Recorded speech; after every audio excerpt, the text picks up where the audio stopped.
Hello guys, welcome to all of you. जैसे कि guys हम प्रोनाउन पढ़ रहे थे और उसी प्रोनाउन की चैप्टर को आगे की ओर प्रोसीड करते हुए आज हम देखने वाले हैं discussion of relative pronoun. So let's start. Relative pronoun. Relative pronoun. Relative pronoun ये वो प्रोनाउन होते हैं जो सेंटेंस में किसी भी मतलब एक सेंटेंस को दूसरे सेंटेंस से जोड़ने का काम करते हैं। तो ये क्या होते हैं? Relative pronoun. मतलब ये जो रिलेटिव प्रोनाउन होते हैं ये रिलेशन शो करते हैं किसका? नाउन का। ओके। मतलब जब नाउन सिंगुलर होगा तो रिलेटिव प्रोनाउन सिंगुलर यूज होगा। जब नाउन प्लूरल होगा तो जो रिलेटिव प्रोनाउन है वो हमारा प्लूरल यूज होगा। ओके। तो अभी हम देखते हैं कि जो रिलेटिव प्रोनाउन होते हैं वो होते कौन कौन से हैं। जैसे कि who, whose, whom, which, that, but, what, ये सब हम as a relative pronoun use करते हैं किसी भी सेंटेंस में। ओके। अभी हम रिलेटिव प्रोनाउंस रिलेटेड स्ट्रक्चर देखते हैं सेंटेंस का।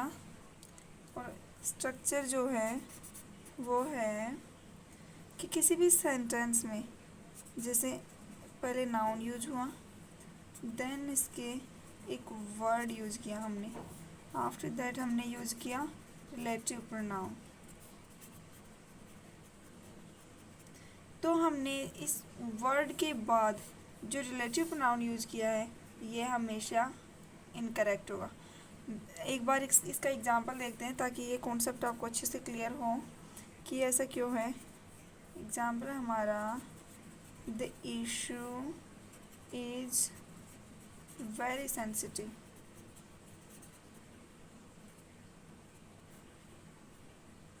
विच शी हैज रेज्ड। सेंटेंस है the issue is very sensitive which she has raised. मतलब ये जो इशू है ये बहुत ही सेंसिटिव है, बहुत ही संवेदनशील यू कैन से, विच जो कि शी हैज रेज्ड, जो उसने उठाया है। अभी यहाँ पर जो हमारा कॉन्सेप्ट था कि सबसे पहले होगा नाउन। तो इस सेंटेंस में हमारा नाउन क्या है? इशू। इशू हमारा नाउन है। इसके बाद हमने एक वर्ड यूज किया। वर्ड क्या है? Very sensitive. After this verb. जो वेरी सेंसिटिव है ये हमारा रिलेटिव प्रोनाउन एंड इस नाउन के बीच में एक वर्ड यूज किया गया। इसके बाद हमने यूज किया है विच, जो कि हमारा क्या है? रिलेटिव प्रोनाउन है। ओके। अब हम कभी भी रिलेटिव प्रोनाउन का यूज नाउन के जस्ट बाद में करते हैं, ना कि इससे पहले हम कोई भी वर्ड यूज करके और उसके बाद हम रिलेटिव प्रोनाउन का यूज करेंगे।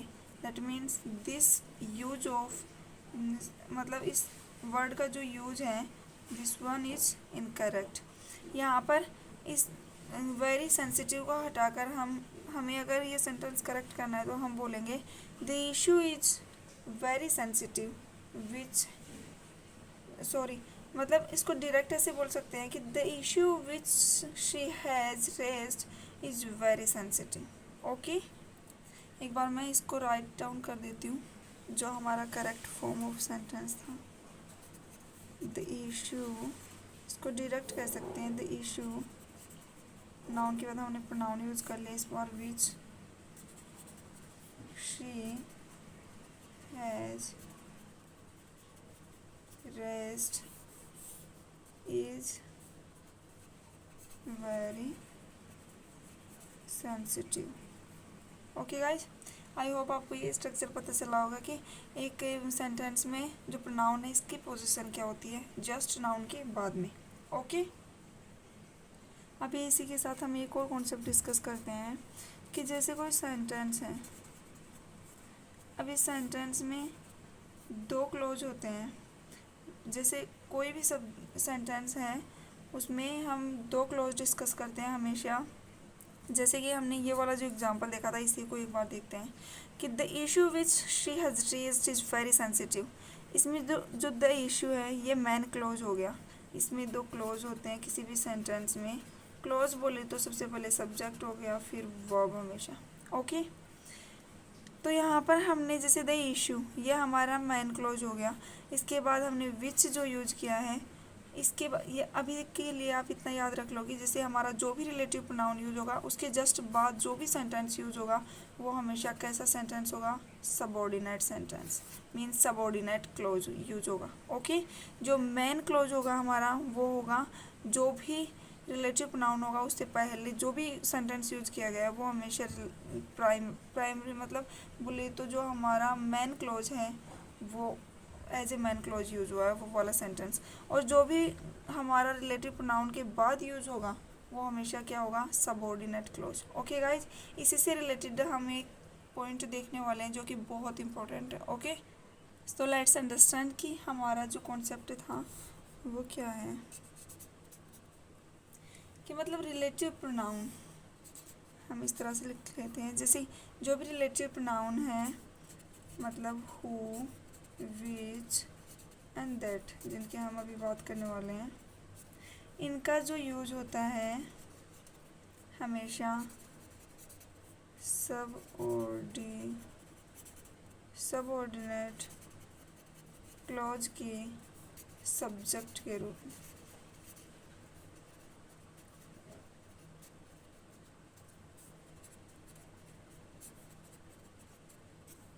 ओके, कि जो भी ये जो मैंने अभी आपको रिलेटिव प्रोनाउन बताए हैं हु, विच एंड दैट, इनका यूज हमेशा सबऑर्डिनेट क्लॉज के सब्जेक्ट के रूप में होता है। जैसे कि मैंने अभी आपको बताया भी है कि सबऑर्डिनेट क्लॉज होता क्या है। अभी इसका एग्जांपल डिस्कस करते हैं। For instance we can see the boy who came here is a player. Sentence है the boy who came here is a player, मतलब कि जो बॉय जो लड़का भी यहाँ पर आया वो एक खिलाड़ी है, वो एक प्लेयर है। अभी हमारा जो कॉन्सेप्ट था उसके अकॉर्डिंग इस एग्जाम्पल को डिस्कस करते हैं कि जो सेंटेंस है इसमें the boy who came here is a player, the boy हमारा क्या है यहाँ पर, मैन क्लोज हो गया। ओके, इसके बाद हमने हु का यूज किया है जो कि हमारा क्या है यहाँ पर, रिलेटिव प्रोनाउन है। इसके बाद हमने जो सेंटेंस यूज किया है दिस वन इज हमारा सबऑर्डिनेट क्लोज। ओके, तो इस सबऑर्डिनेट क्लोज का जो हमने सब्जेक्ट बनाया है वो क्या है, हु। मतलब जो यहाँ पर हमारा who as a relative pronoun use हुआ है दोनों सेंटेंसेस को, एक तो ये कनेक्ट कर रहा है, दोनों सेंटेंसेस के बीच में ये रिलेशन बता रहा है। अगर ये हु नहीं होता तो द बॉय हमारे किसी काम का नहीं होता, इसकी यहाँ पर इस सेंटेंस में कोई इंपॉर्टेंस नहीं होती, हमें इसका रिलेशन कभी पता नहीं चलता कि इस सेंटेंस में इस द बॉय को क्यों यूज किया गया है। इसका जो हमें रिलेशन पता चल रहा है, इसकी इम्पोर्टेंस पता चल रही है तो किसके थ्रू, हु के थ्रू, जो कि क्या है एक हमारा रिलेटिव प्रोनाउन जो कि दोनों सेंटेंसेस को means man close and subordinate close, ordinate close and subordinate close को क्या कर रहा है, कनेक्ट कर रहा है। और हमें बता रहा है कि जो मैन क्लोज है इसका मीनिंग जो सबऑर्डिनेट क्लोज के साथ या फिर उसके लिए जो भी मीनिंग है वो है क्या। ओके, आई होप आपको क्लियर हुआ कि जो सबऑर्डिनेट क्लोज होता है उसके सब्जेक्ट के रूप में हम रिलेटिव प्रोनाउन का यूज कैसे करते हैं। ठीक है, लेट्स प्रोसीड टू नेक्स्ट। और इसी के साथ देखते हैं हम कि जो हमारा रिलेटिव प्रोनाउन है कौन सा, होम, विच एंड दैट का यूज इसी सबऑर्डिनेट क्लोज में।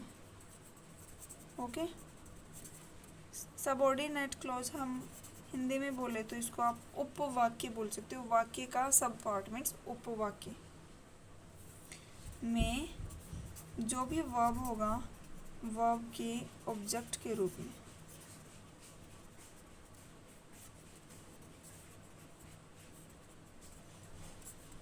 अभी हमने इसका सब्जेक्टिव यूज देखा और अभी हमें जो वर्ब है इसका वर्ब के ऑब्जेक्ट के रूप में इसका यूज़ देखते हैं। For instance you can say I have a सन।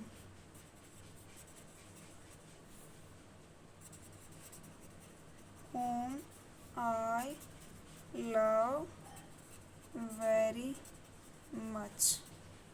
मतलब कि I have a son whom I love very much, कि मेरा एक बेटा है जिसे मैं बहुत बहुत लव करती हूँ और करता हूँ। मतलब यू कैन से ऑल्सो यहाँ पर जो सब हमारा सेंटेंस है, इसका मतलब इसमें आई हैव अ सन हमारा क्या ऑर्डिनेट क्लोज बोले तो हमारा मेन क्लोज। इसके बाद हमने होम का यूज़ किया है as a relative pronoun. Okay, relative pronoun, या फिर हम बोल सकते हैं कि जो हमारा ये वर्ब है, मतलब यहाँ पर सिर्फ हमने होम का यूज इन दोनों सेंटेंसेस को कनेक्ट करने के लिए किया है, न कि इस सेंटेंस के सब्जेक्ट के रूप में। अगर हम इसे सब्जेक्ट के रूप में यूज़ कर रहे होते हैं तो इसके बाद कोई भी सब्जेक्टिव केस ऑफ प्रोनाउन हम यूज़ नहीं करते हैं, बट हमने होम के बाद सब्जेक्टिव प्रोनाउन मतलब फर्स्ट पर्सन ऑफ प्रोनाउन का सब्जेक्टिव केस यूज़ किया है। ओके, इसके बाद हमने यूज़ किया है लव, जो कि क्या है हमारा वर्ब ऑफ दिस सेंटेंस। तो इस जो ये वर्ब है इसको एक्सप्रेस करने के लिए हमने एक जो प्रोनाउन यूज़ किया है होम, वो हमने यूज़ किया है इस सेंटेंस में इस वर्ब को कनेक्ट करने के लिए, बोले तो इस वर्ब को एक्सप्रेस करने के लिए होम। मतलब जो हमारा ये प्रोनाउन यूज हुआ है होम, ये इस सेंटेंस का जो ये वर्ब है इसको क्वालिफाई कर रहा है, इसको एक्सप्रेस कर रहा है, इसको डिनोट करके बता रहा है कि इस वर्ब का जो इम्पोर्टेंस है वो इस सेंटेंस में क्या है। ओके गाइज, अभी हमने इसका जो ये हमारा रिलेटिव प्रोनाउन इसका सब्जेक्टिव केस देगा, सब बोले मतलब इसका जो सब्जेक्टिव यूज होता है सबऑर्डिनेट क्लॉज में वो देगा। अभी हमने देखा कि किसी भी वर्ब को क्वालिफाई करने के लिए एज ए ऑब्जेक्ट हम कैसे सबऑर्डिनेट क्लॉज में रिलेटिव प्रोनाउन का यूज़ कर सकते हैं। ओके, हम होम का यूज हमेशा किसी भी पर्सन के लिए करेंगे, हमेशा पर्सन के लिए, और वो भी कैसे objective case. Okay, objective case of pronoun. और हु का यूज भी हम हमेशा पर्सन के लिए करेंगे। ओके गाइज, आई होप आपको क्लियर हुआ होगा ये जो मैंने अभी 2 पॉइंट बताए कि सबऑर्डिनेट क्लॉज में हम प्रोनाउन का यूज किस तरह से करते हैं। So let's move forward and see the next point. And the next point is कि अगर एंड से जुड़कर 2 एंटीसीडेंट का यूज हो, मतलब एंड से कनेक्ट होकर हम 2 एंटीसीडेंट्स का यूज कर रहे हैं। एंटीसीडेंट्स बोले तो कम बिफोर मीन्स पहले आने वाला। अभी तक इतना याद रखो, एग्जाम्पल में आपको पता चलेगा कि एंटीसीडेंट होता क्या है। जब भी एंड से जुड़कर 2 एंटीसीडेंट का यूज होता है, ओके, जिनमें एक क्या होता है पर्सन होता है मीन्स ह्यूमन बीइंग होता है, एंड सेकंड क्या होता है एनिमल मीन्स एक पर्सन के लिए और दूसरा जानवर या फिर किसी थिंग के लिए मीन्स किसी वस्तु के लिए यूज हो, तो इसके जस्ट बाद जो भी प्रोनाउन यूज होगा वो रिलेटिव प्रोनाउन दैट का यूज होगा। ओके, एग्जाम्पल देखते हैं इसका कि the man and his dog that I saw yesterday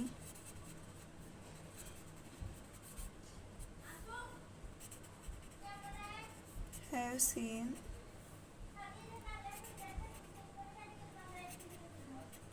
kidnapped. And the man and his dog that I saw yesterday have been kidnapped. Okay? इस sentence में जो है मतलब जैसे मैंने अभी बताया कि एंड से जुड़कर इस सेंटेंस में एंड हमारा यहाँ पर है।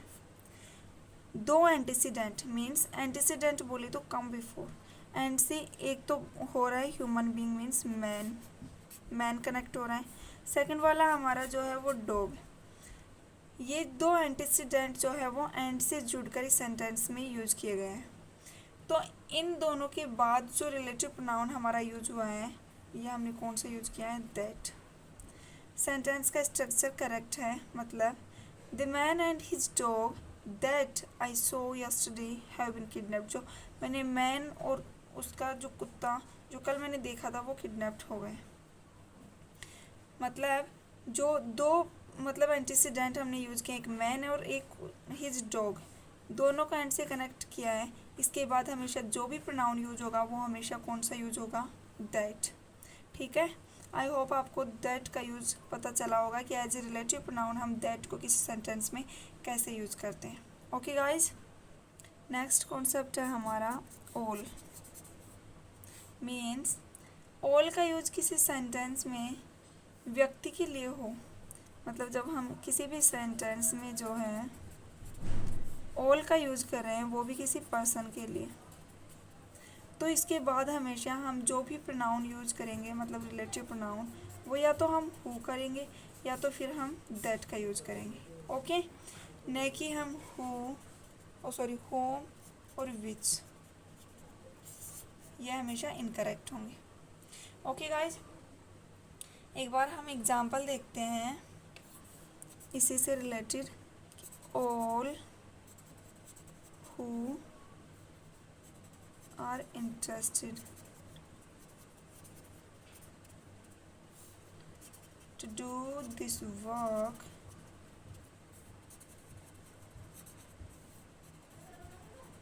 can start now। सेंटेंस है all who are interested to do this work can start now। मतलब जो भी इस काम को करने में इंटरेस्ट रखता है वो अभी स्टार्ट कर सकता है। हमने सेंटेंस के स्टार्ट में ऑल का यूज़ किया है।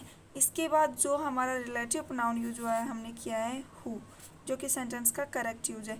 हम हु के प्लेस पर दैट का यूज भी कर सकते थे, ये भी हमारा जो यूज होता वो हमेशा करेक्ट माना जाता। इसके बाद हमने हमारा सेंटेंस बनाया आर इंटरेस्टेड, मतलब all who are interested to do this work can start now. Okay, all का एक यूज पता चल गया सेंटेंस में। नेक्स्ट वाला हम डिस्कस करते हैं। अब तक हमने देखा कि जो ऑल का यूज हमने पर्सन के लिए देखा कि पर्सन के लिए यूज होता है तो कौन सा प्रोनाउन यूज करते हैं। इसी तरह से हम किसी सेंटेंस में देखते हैं कि ऑल का यूज किसी थिंग के लिए मीन्स किसी वस्तु के लिए हो तो हम इसके बाद कौन सा प्रोनाउन यूज करते हैं। मैंने जैसे आपको पहले बताया था कि हु का यूज हमेशा पर्सन के लिए मीन्स हमेशा ह्यूमन बीइंग के लिए यूज होगा हु, बट यहाँ पर हम ऑल के बाद या फिर बोले तो कि ऑल का यूज हम किसी थिंग के लिए मतलब नॉन लिविंग थिंग के लिए किसी वस्तु के लिए यूज कर रहे हैं, तो इसके बाद हम कौन सा प्रोनाउन यूज करेंगे, इसके बाद यूज होगा that. Always remember this thing. Okay guys, example है all that glitters is not gold।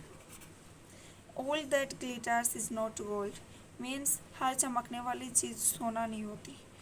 यहाँ पर हमने all यूज़ किया है किसके लिए, जो भी हमारी थिंग है उसके लिए।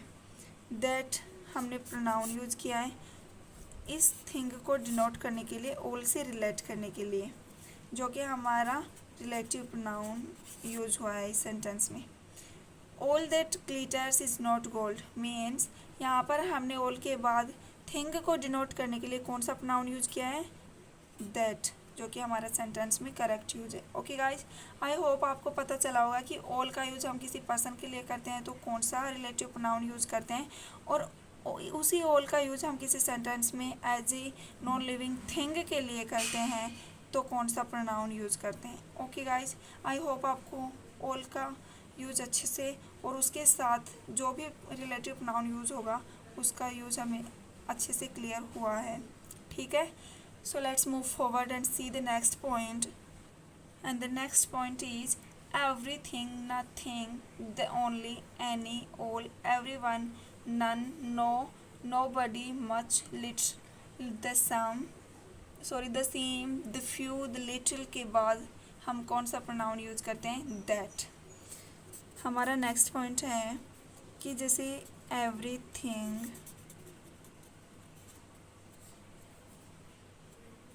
Nothing, the only, any, all,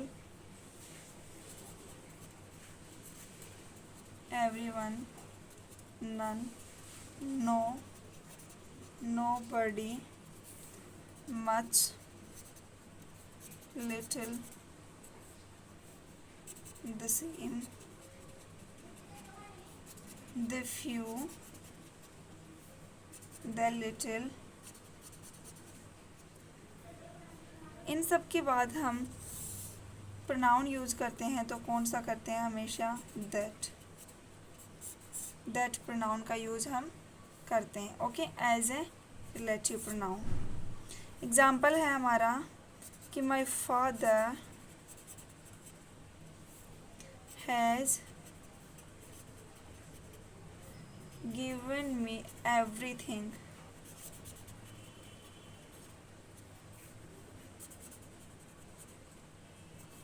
that I needed। Sentence है my father has given me everything that I needed. मतलब मेरे फादर, मतलब मेरे पापा ने मुझे वो सब कुछ दिया जो मुझे जिसकी ज़रूरत थी, ओके। इस सेंटेंस में हमने एक वर्ड यूज किया है एवरीथिंग। एवरीथिंग के बाद हमने कौन सा प्रोनाउन यूज करना था सेंटेंस में? हमारी जो हमें सब क्लोज बताने के लिए या फिर मेन क्लोज को सब क्लोज से कनेक्ट करने के लिए तो यूज करना था दैट। इट मीन्स हमारा सेंटेंस जो है वो करेक्ट है, बिकॉज हमने जो अभी कॉन्सेप्ट देखा है कि जो भी हमने वर्ड्स यूज, मतलब जो भी वर्ड्स डिस्कस किए थे उनके बाद हमेशा कौन सा प्रोनाउन यूज होना था? वो था हमारा दैट, और वो कि हमने अच्छे से यूज किया है। आई होप आपको रिलेटिव प्रोनाउन अच्छे से क्लियर हुआ होगा, इसमें कोई भी डाउट नहीं होना चाहिए।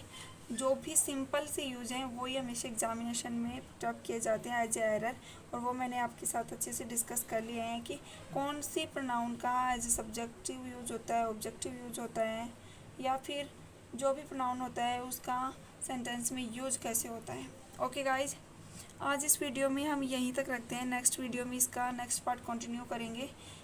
Till then do like this video and share as much as you can। Okay guys, bye bye, see you in the next video।